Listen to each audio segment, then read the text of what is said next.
Perintahkan beberapa orang untuk pergi ke lembah Bukit Karangmiring. Di sana ada perkemahan yang sudah ditinggalkan oleh penghuninya. Benar-benar seperti mimpi buruk. Kanjeng Gusti Adipati Sukatma akan tewas. Dan pasukannya hancur begitu rupa. Siapa pendekar perak itu?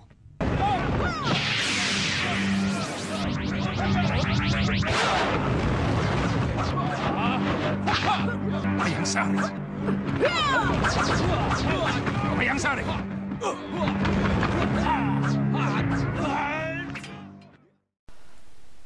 Melanjutkan cerita di episode sebelumnya yang menceritakan bahwa kawanan Baka Wulung, Kalawika dan Kuda Sungsang kabur dari medan pertempuran melawan pasukan Tegal yang sebelumnya mereka hadang karena akan mengambil harta rampasan di lembah Karangmiring. Kalawika yang telah mengetahui kalau pendekar perak adalah Mayang Sari pun kemudian memberitahukannya kepada Baka Wulung dan Kuda Sungsang yang berlari paling belakang. Mereka pun tidak percaya kalau sahabat mereka, Mayang Sari, justru kini berbalik haluan memihak musuh. Aneh, benar-benar aneh. Apa yang terjadi dengan Mayang Sari? Sehingga dia berbalik melawan kita. Apakah dia marah pada kita? Mungkin dia sakit hati. Dikiranya kita membiarkan dia dalam bahaya. Mungkin. Kalau begitu kita harus mencarinya dan menjelaskannya. Bahwa kita prihatin dan merasa kehilangan tanpa keberadaannya. Kita terangkan bahwa kita telah mencarinya kemana-mana. Sebenarnya tidak hanya kawanan Baka Wulung yang mengetahui bahwa pendekar perak tersebut adalah Mayang Sari, namun Jatmiko yang bertarung melawan mereka pun sebenarnya juga ikut menyaksikan bahwa pendekar perak itu adalah Mayang Sari, sehingga membuat salah satu murid dari 3 serangkai jati itu kebingungan mengapa musuh besarnya itu kini memihak Mataram. Ketika pasukan Tegal yang dipimpin oleh Elang Suwanda telah sampai di perkemahan, Jatmiko pun kemudian langsung melaporkan kepada Lindu Aji tentang Mayang Sari yang memusuhi kawan-kawannya sendiri. Senopati Mataram itu pun seperti tidak percaya dengan apa yang telah didengarnya. Bukankah sangat aneh sekali jika Mayang Sari memusuhi kawan-kawannya sendiri? Itulah Kang Mas, aku tidak mengerti. Aku jadi ingin mencarinya. Untuk apa Kang Mas? Kita harus tahu apa maksud dia yang sebenarnya. Benar. Kita harus tahu apa yang dibuat Mayang Sari dengan siasatnya itu. Ki Demang, kami sebenarnya ingin bertemu dengan Ki Ageng Sebayu. Di mana beliau sekarang? Di Kalisoka. Sebaiknya Andika bertiga sowan ke sana. Dan kalau berkunjung kepada beliau, mintalah izin beliau untuk menengok kolam sakti yang di Cenggini. Di kolam Cenggini ada apa? Ikan hidup tanpa daging. Hanya tinggal kepala dan durinya saja. Masa? Kesaktian Ki Ageng Sebayu. Setelah merasa cukup untuk berkunjung dan mengarahkan pasukan Tegal yang akan menuju Cirebon tersebut, Lindu Aji, Jatmiko serta Raden Sentanu pun berpamitan guna menuju padepokan Ki Ageng Sebayu untuk meminta bantuan kekuatan tambahan. Di sisi lain, tampak Mayang Sari yang sedang berkuda sambil memikirkan pendekar muda bernama Bagusajiwo yang selalu muncul ketika dirinya sedang dalam keadaan terdesak atau genting.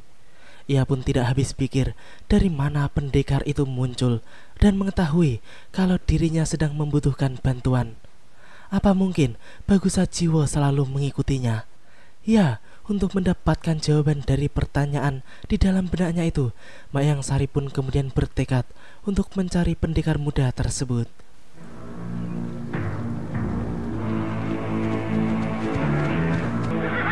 Nah, itu dia. Siapa? Orang yang menolong Mayang Sari. Kita tanya, dia pasti tahu Mayang Sari. Para pendekar gagah, pembela tanah air, yang berhasil mengobrak-abrik pasukan pemberontak Adipati Sukatma. Berkat bantuan Andika juga bukan? 2 kali saya melihat Andika membantu pendekar perak itu dari ancaman bahaya. Dan kami semua tahu kalau pendekar perak itu adalah Mayang Sari.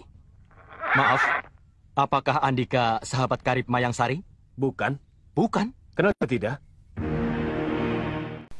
Jawaban Bagusajiwo benar-benar membuat Jatmiko terkejut karena ternyata pemuda itu sama sekali tidak mengenal Mayang Sari. Di sisi lain, di balik pepohonan yang tidak jauh dari tempat mereka berkumpul, tampak Kalawika dan kedua kawannya sedang mengintai. Namun ketiganya tidak dapat mendengarkan pembicaraan antara Jatmiko dan Bagusajiwo karena terlalu jauh. Bakawulung pun kemudian mengusulkan kepada kedua temannya itu untuk mengikuti Bagusajiwo secara diam-diam, karena pasti ia akan menemui Mayang Sari nantinya. Akan tetapi, kini yang mereka cari justru berada di belakang mereka. Mayang Sari yang muncul dari belakang itu pun kemudian merasa bahwa ketiga mantan temannya itu pasti sedang mengamati sesuatu yang diincarnya. Mereka berkumpul. Pertemuan yang disengaja atau tidak? Tidak. Tidak disengaja.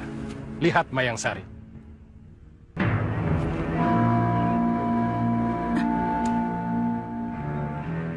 Sudah putus hubunganku dengan company dan kalian semua. Sabarku dan sungsang. Dia harus dibunuh. Biar aku yang membereskan. Mayang Sari, tentunya kau tidak bicara sungguh-sungguh, bukan? Aku tidak main-main. Berarti kau menantang kami. Ya, menentang perbuatan kalian yang salah. Dan sekarang aku akan mengajak kalian untuk bertobat. Mak Lampir adalah durjana, penyebar dosa dan penderitaan. Untuk apa diikuti? Aku keluar dari dunia kegelapan. Kau murid durhaka. Kau harus dibunuh.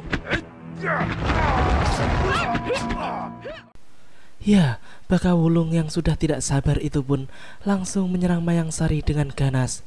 Namun jelas tidak mudah baginya untuk bisa mengalahkan wanita tersebut, karena ilmunya masih berada setingkat di bawah Mayang Sari.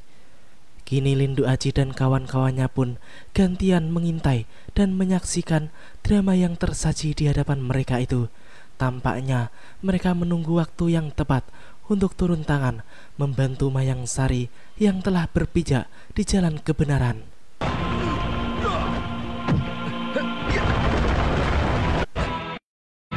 Jangan sampai mereka lolos. Kita rebut Mayang Sari. Ayo kejar.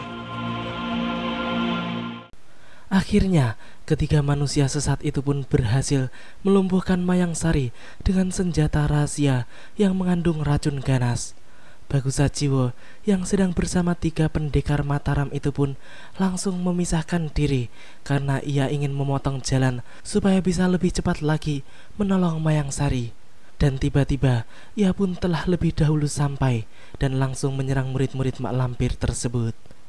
Dengan tegas, Bagusajiwo pun mengatakan bahwa ia akan menghancurkan para pendekar-pendekar sesat nan lici itu untuk merebut Mayang Sari yang sedang tidak berdaya.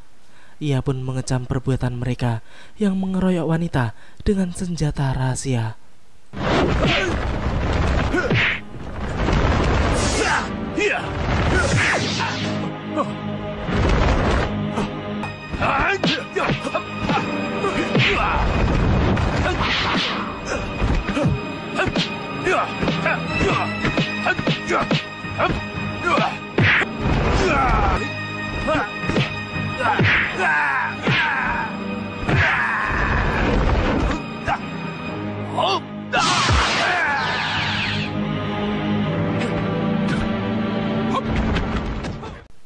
Entah mengapa, setelah terkena ajian pamungkas Jatmiko, Bakawulung yang sudah terluka cukup parah itu tiba-tiba menghilang.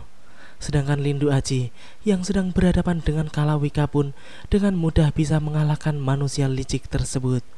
Berkali-kali ia harus mendapatkan bogem mentah dari Senopati Mataram tersebut. Namun tampaknya ia tidak mau menyerah begitu saja. Dengan sisa-sisa tenaga yang dimilikinya, Kalawika pun berusaha menyerang kembali Lindu Aji dengan jurus-jurus andalannya.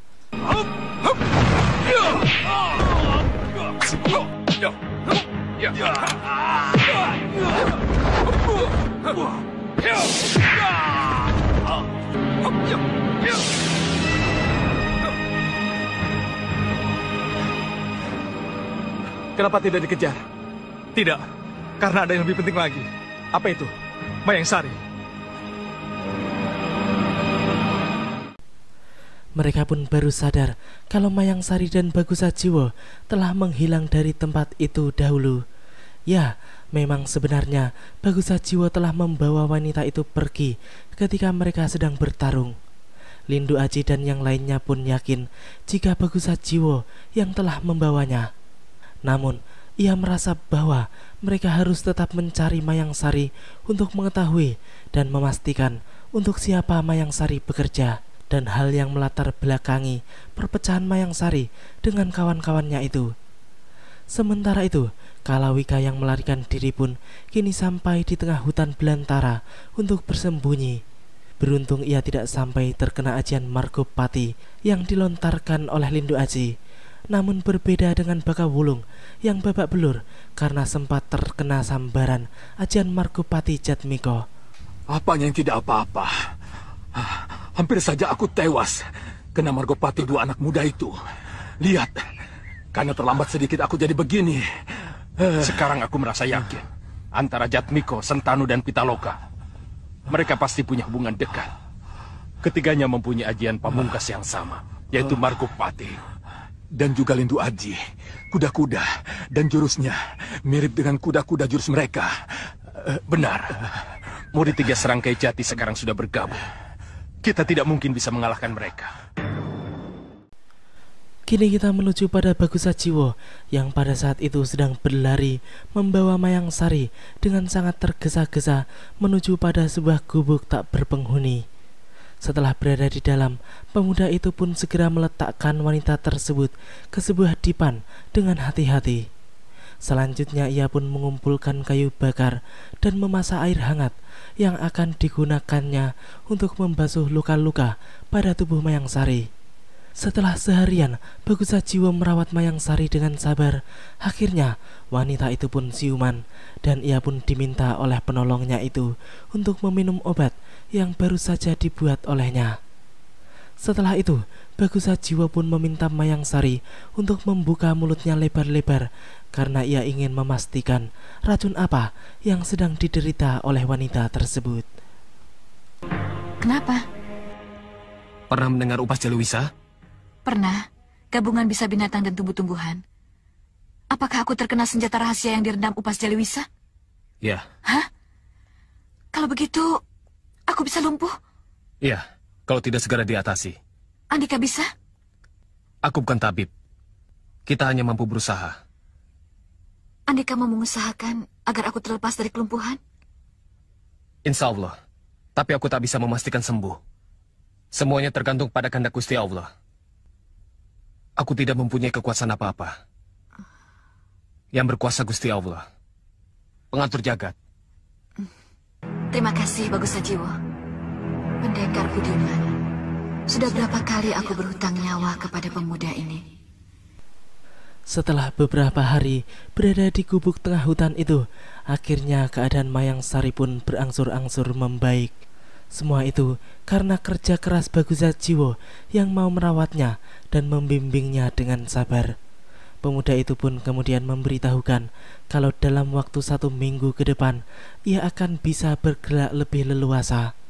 Namun ada pantangan yang sama sekali tidak boleh dilanggar, yaitu ia tidak boleh menggunakan tenaga dalamnya sementara waktu. Karena kalau sampai itu terjadi, maka ia akan lumpuh selama-lamanya.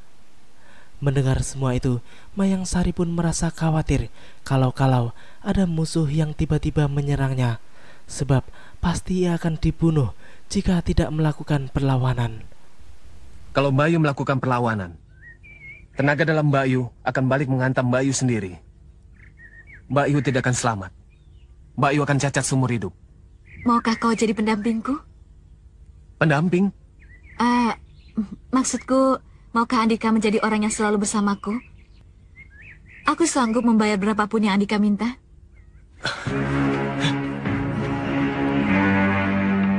Bodoh benar aku ini. Kenapa aku bicara tentang bayaran? Bukankah dia seorang kesatria? Bagus. Bagus Sajiwo.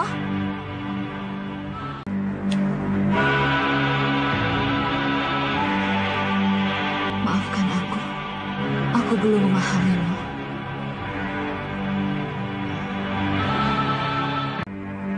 Aku tidak bisa bersamamu. Aku bukan orang bayaran.